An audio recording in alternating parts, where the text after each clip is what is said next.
Max, is there now a blueprint to knock off the land?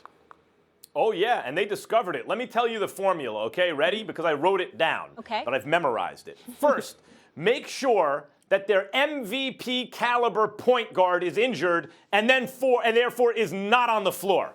Then you have to acquire a 7-foot freak of nature with the work ethic to become one of the very best players in the world before he's 23 years old and is an all-world two-way player with a wingspan even more impressive than his height.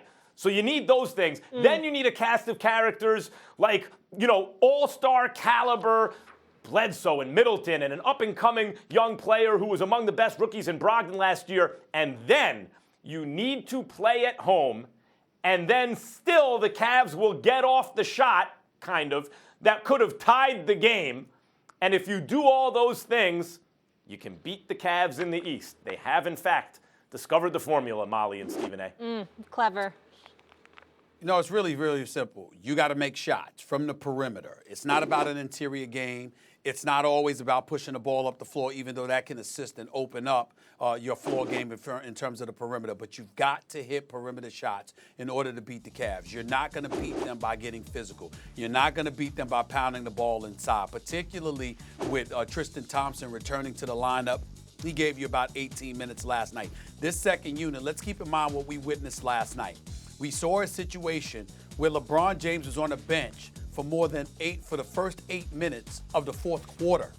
Why? Because the second unit, led by Dwayne Wade, you still had Kyle Korver up in there, a Tristan Thompson, a Jeff Green, a Jamie Crowder. They brought the Cleveland Cavaliers back from a 20-point deficit. So Cleveland defends better, okay? But they have their lapses. But they defend better. They have depth. 3-point-wise, is it going to continue? No, it's not. Kyle Korver, J.R. Smith, Jamie Crowder combined to shoot 0 for 11 from three-point range. That's not going to happen as the season progresses. You're going to get better three-point shooting from the Cleveland Cavaliers, particularly from those guys as the season progresses. So they're going to score.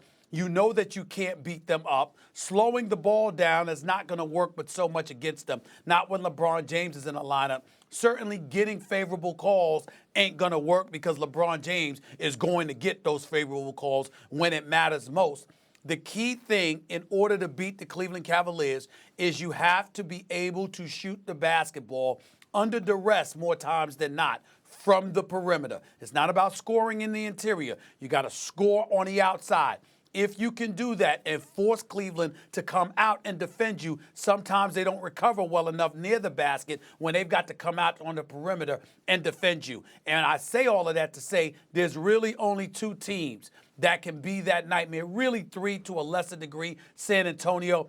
But the two teams that are most formidable as a threat against Cleveland is obviously Golden State and Houston because of their abilities to hit perimeter shots more so than anybody else. That's what this comes down to. I agree with that. That's the formula that knocked them off. I agree with that, and I think I would make if the finals were to start today. Let's just assume that that it's the Cavs out of the East and it's either the Warriors or the Rockets out of the West. I would favor either team out of the West over the Cavs because of how many threes they shoot, how well they shoot the three, and how well they play team defense. But I think in the Bucks last night, while there was no formula for right now, I do think you're looking at the future, the next iteration, the next version of a dominant team in the NBA is not going to look like this version. Everyone thinks it's about small ball now because of the Warriors. Small ball, I think, is a misnomer.